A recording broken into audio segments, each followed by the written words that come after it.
The people who commute into and around New York City are experiencing a harsh reality. After 7 years of rapid employment growth, the city is facing multiple, potentially crippling transit problems.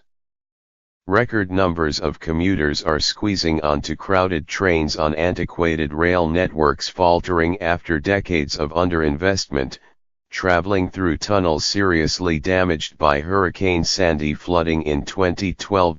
Instead of working with the region to fix the problem, in late December the Trump administration backpedaled on one of the big projects planned to address it, a new set of tunnels under the Hudson River.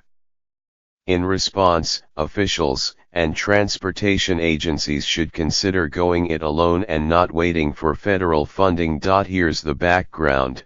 The tunnels leading into Penn Station were badly damaged by Hurricane Sandy and are believed to have only 10 to 15 years of useful life left. The Hudson Tunnel Project, the first phase of a larger plan called Gateway, would build 2 rail tunnels under the Hudson River and allow the reconstruction of the existing rail tunnels while maintaining service. It is co-sponsored by Amtrak and New Jersey Transit. In the second phase of the Gateway plan, additional platforms would be built south of Penn Station near 31st Street, expanding the station's capacity and easing congestion. Given the long lead time needed for a project of this magnitude, the railroads fear that, with no replacement, service could be severely disrupted in an emergency, damaging the entire Northeast Corridor economy. A recent estimate for the cost of the first phase of the project is about $12.7 billion. An understanding set up during the Obama administration called for costs to be split, with the federal government paying half and the states each contributing 25%. However, in a letter in December, a Federal Transit Administration official, K. Jane Williams, denied that such an understanding existed, and questioned the role of the federal government in financing a local project where 9 out of 10 passengers are local transit riders. There's talk that this might just be a ploy to get New York and New Jersey senators to back the yet-to-be-revealed Trump infrastructure plan, and perhaps there are negotiations to be pursued. But where does this leave the region?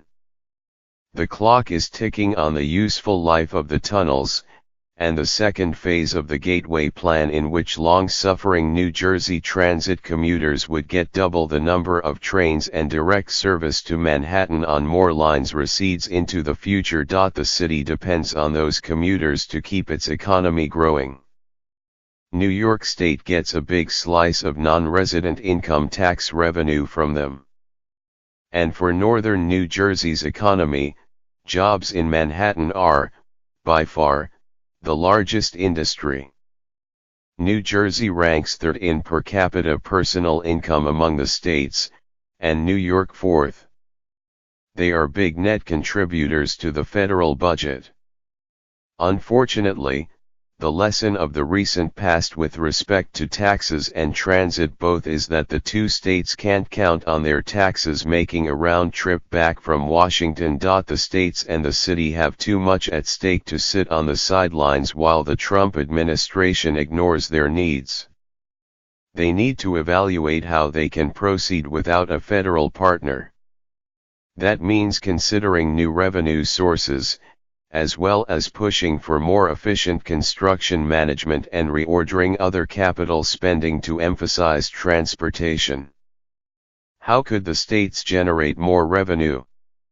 I would suggest a new tax on real estate pass-through entities, exactly offsetting the cuts in the recent tax legislation passed by Congress. To solve the twin problems of the existing Hudson River tunnels and Penn Station capacity, the region can't permit its agenda to be set by Amtrak, which is focused on the needs of the entire Northeast Corridor, not the commuter services operated by New Jersey Transit. As Ms. Williams notes, 9 out of 10 Hudson River Rail passengers are commuters.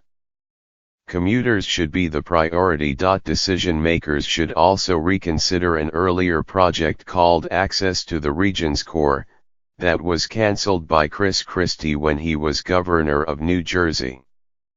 There is a strong argument that it is a better solution because it provides both 2 new tunnels under the Hudson and a station extension under West 34th Street rather than 31st Street, giving New Jersey commuters a shorter connection to major West Side subway lines.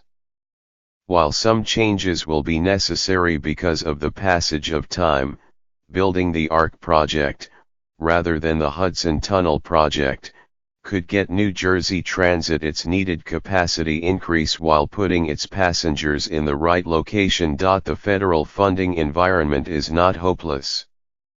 Should future elections change the political balance in Congress, the 2 states' Democratic senators may have more ability to deliver reimbursement for the state's and city's investment. The first priority, however, should be to get a project moving in the limited time we have.